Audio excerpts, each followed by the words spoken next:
Good day, everybody. Welcome to today's video. Today's video, I'm going to install a transmission cooler that I picked up, and then I'm going to compare the differences in temperature before and then the temperature afterwards to see how much of this is going to extend the life of my transmission. If you guys had watched the previous video, I talked about how different temperatures will affect your transmission and why it's important to have a cooler. So now I'm going to install one.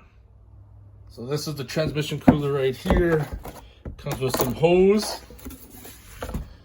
little tiny cooler, mounting hardware, and these radiator straps. Now ultimately, I'm going to say this right now, when you buy a transmission cooler, you got to buy it sized to your vehicle. Since I just have a little small Jeep, I don't need a very big cooler.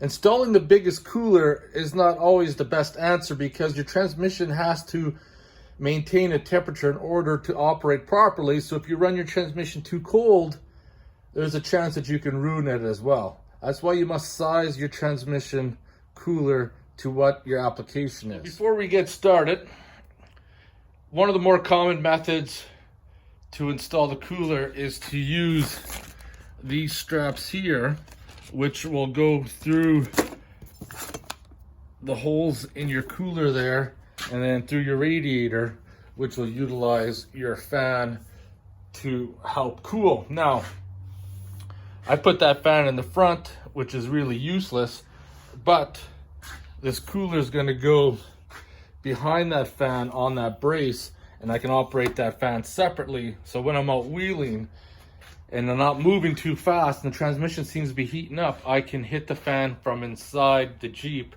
and hopefully that'll help cool it down. So right now I'm going to utilize those foam pads for a purpose that they're not designed to be, because the cooler is going to sit up top, but you don't want, in my application, you don't want the cooler body to be resting against the metal because that's going to cause issues. Now, I got a unique situation. If you were going to mount it, you'd probably want to mount it against the radiator, but I'm not in my case. So I got my transmission cooler mounted to where I'm going to go. Now, this is going to be different from how you should install it. Typically, if your radiator has a trans cooler installed that's top to bottom, you want your hot coming into the top and then your cool coming out to the bottom, which will go to your transmission cooler. However, in my application, when I was doing my transmission temperature testing, I ran the hoses both ways and it didn't make any difference in the temperature at all. It ran the same, doing the same amount of mileage. So I just put the line back originally. So I'm gonna run out of this line. Doesn't matter which part of the transmission cooler you run to at this point stage, to either one, and then out, and then the out's gonna connect back to my line right there. It did come with a really long length of hose. I'm using 6AN, so my nipple was able to fit in there. Use a hose clamp to tighten it down. I gotta size it up now.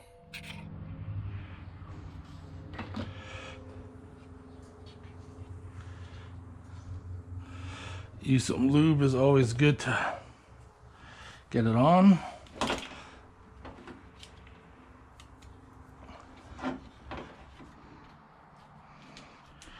Try it on this braided line.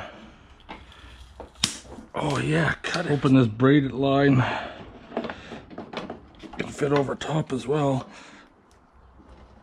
Both lines are ran. Got my 6 JIC right here with a bulkhead I'm going to use to connect to the other line, which is right there. So I guess one thing I want to do, power it up before I install it. Make sure the span spins freely. And if it does, we're going to mount everything back up.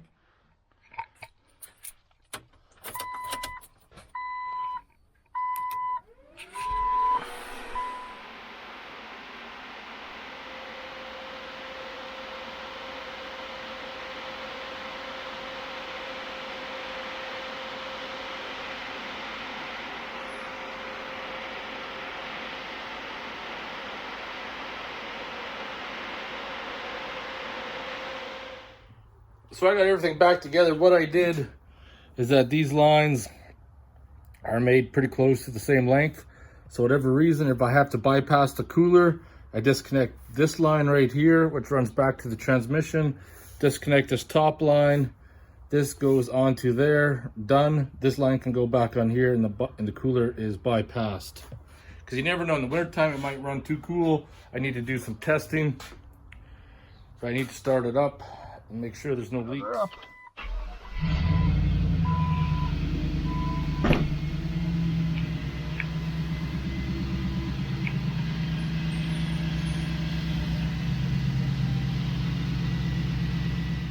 Well, it's the moment of truth. The transmission cooler's installed. Last time we take it out for a job, it'd be hitting right around 210. That's the temperature coming out of the transmission. We're gonna see what the cooler, if we're gonna notice a difference or not. So this was taking it out on the previous trips. You can see right there, temperature's running too high for me. Close to 210 degrees Fahrenheit, not good.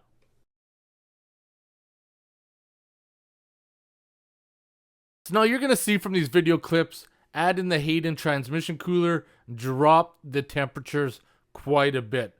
Over 60 degrees difference by adding a cooler. I used to be running at 210, which was not good, and now I'm pushing at 150 degrees. And that's not even running the fan that I have in front of it. I'm very happy with that. Before I end this video, took my Jeep out in the same run I did on before, and my temperatures ran approximately about 60 degrees cooler by adding the auxiliary cooler in the front. It made a huge difference. So I hope you guys enjoyed the video. If you have any questions or comments, post them below. I'll see you guys in the next one.